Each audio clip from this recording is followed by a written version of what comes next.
Hornby, here's Hunt.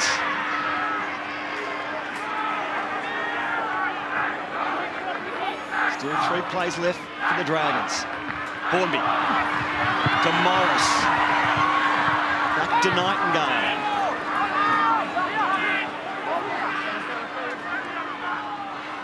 Cooper, the pass went to ground. It bounced kindly for Hornby. He went long to Soward, who stabs it towards the in goal, looking for a chase from Vito. And back there, Luke Burt, taking no risks, kicking it dead in goal. Well, that was an early kick there from Jamie Soward. But when your line is broken, it's how you scramble and you react to get back into position, which is the key. And they did a great job there, Parramatta. And long pass. I don't know whether that'll be real effective against this Parramatta team, because it allows them to push forward and then start to drift. At some point in time, someone from the Dragons has to play a lot more direct. Down 6-0, the Dragons have been poor starters this season, outscored 92-34 in the opening 20 minutes.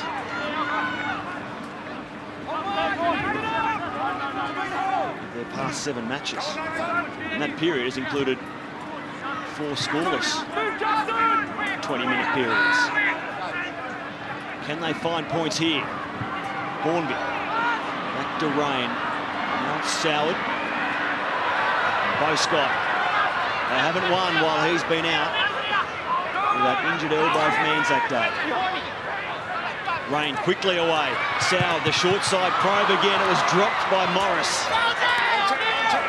Parramatta clean it up through Burt.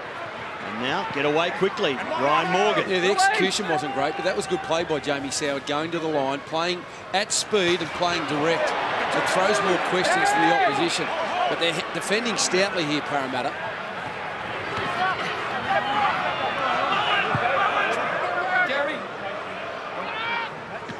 Keating to Justin Poore, met strongly by Jack DeBellin.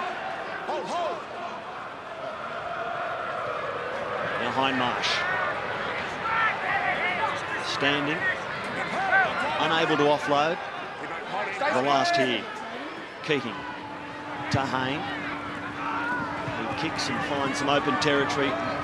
Morris waits and waits and watches it eventually go into touch, a metre out from his goal line. Well, that was a good kick from Jared Hayne. They've been under pressure. They've been defending their goal line.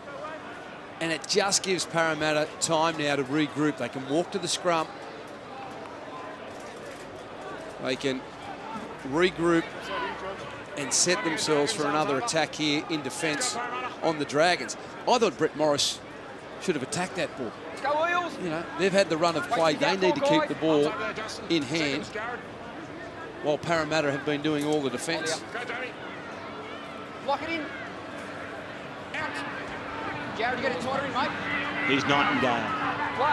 Up now. They've won 10 of their last 12 at Cogra. The Dragons, it's been a kind ground for them. About to head an hour south and play the rest of their home games out of Wimbledon on a penalty. You've got to get quicker. No, it's not. Yeah, you need to have good discipline against the Dragons. You cannot afford to give away some cheap penalties. Nathan Hindmarsh, I think, was claiming that he was held into the tackle.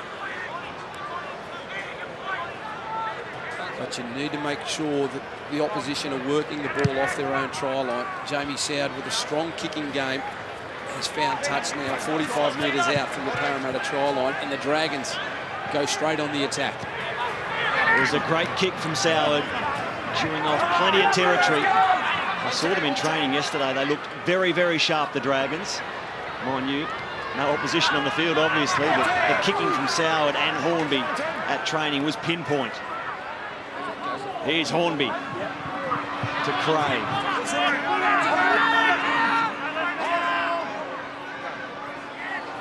DeBellin. Very short to Dan Hunt. He stopped 8 metres out in front of the uprights. Players fanned out on both sides. They come to the left. Through Hornby, who dummies. Now Morris back inside to Nightingale.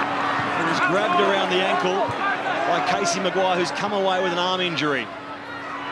Maguire still down on his goal line, and this is Rain.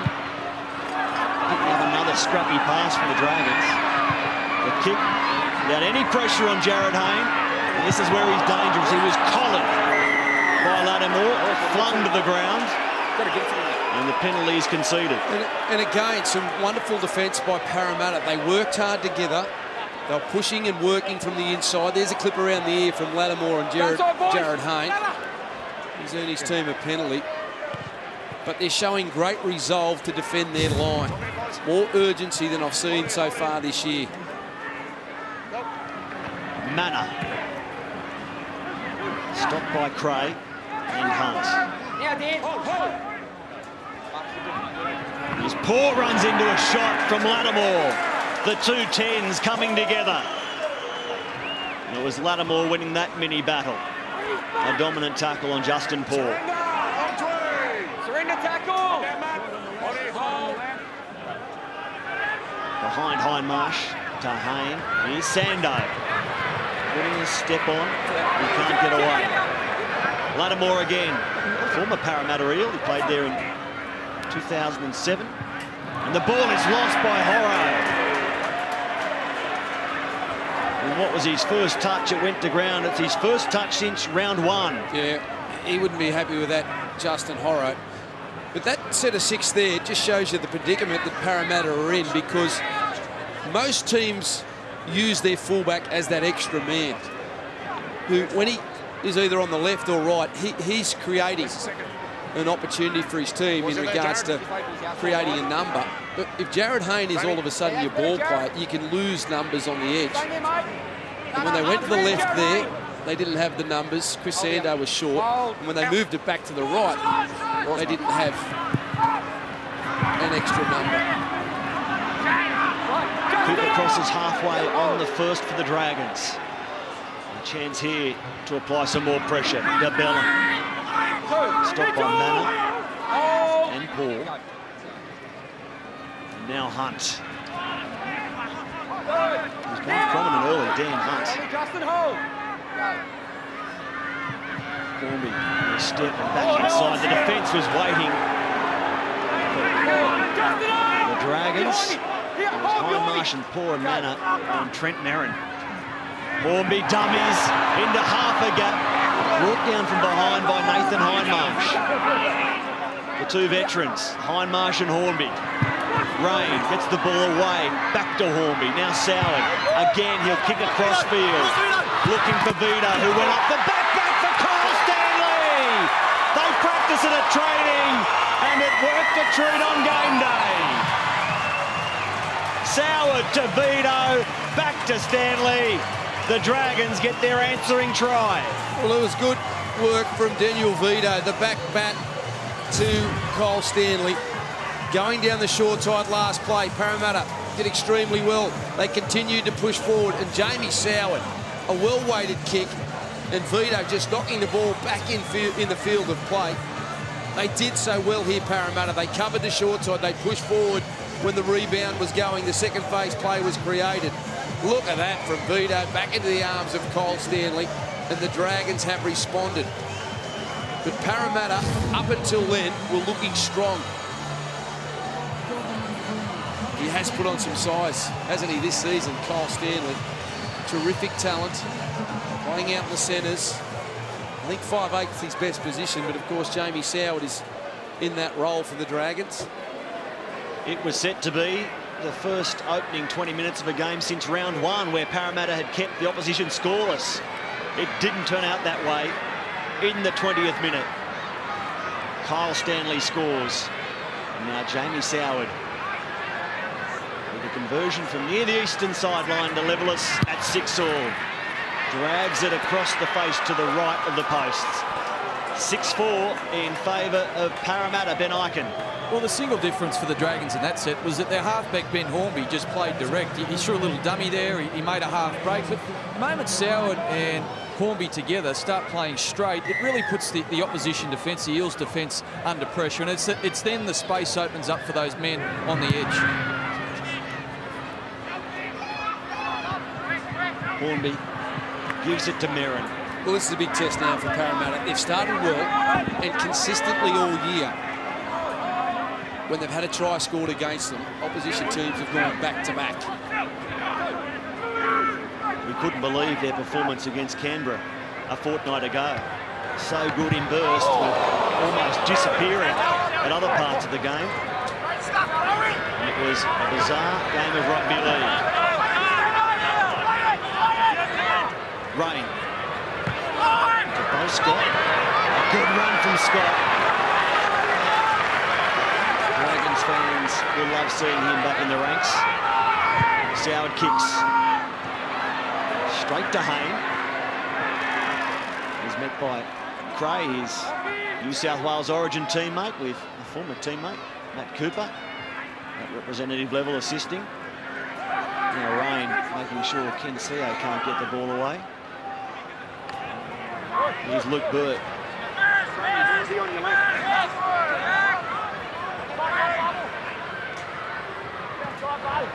Manor. Straight up the middle. Keating comes to Mitchell Allgood. Still looking for his first NRL try, Mitchell Allgood. Morris on the kick, goes straight to Nightingale. He heads across field, in fact backwards in the bid to go forwards. Now there's some room for Vito. Ran out quickly and he put it down, Daniel Vito. Well, he sets up a try and then he comes up with an error deep in his own territory. Yeah, this is the question mark on Daniel Vito. He does some terrific things during a game, but he's always got that one error in him, which puts his team under pressure. And now he's dropped this ball and Parramatta get a chance to respond. And wouldn't they love to respond here in a positive way?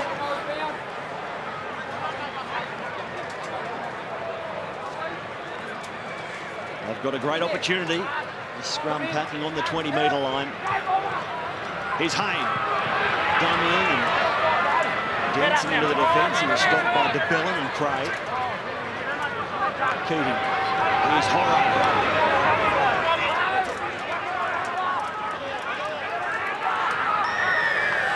And the penalty will help the Eels even more. A tap and go, straight to Fui. Foot on the line. Keating to Sando. Sets it up for Matt Ryan, close to the line.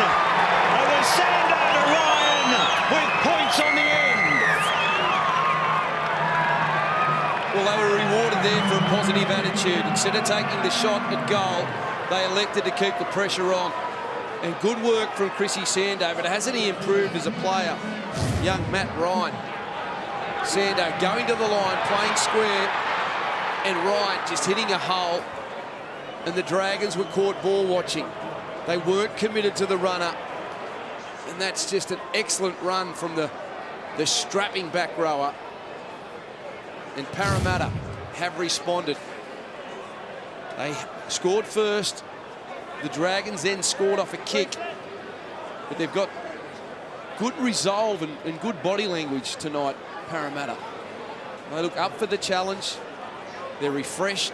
They've been away in a training camp. And that's a good sign for Parramatta fans. Chrissy Sando with a try assist.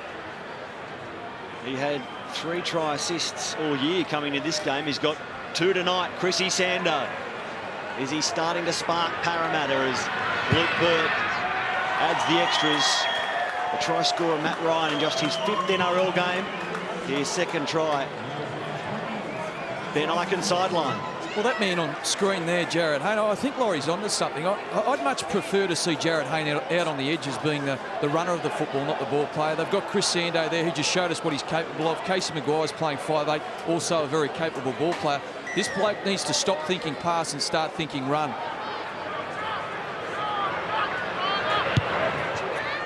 (12-4) to the visitors. Paulo traps the kickoff. Eventually cleans it up after doing a full 360 to locate the ball. See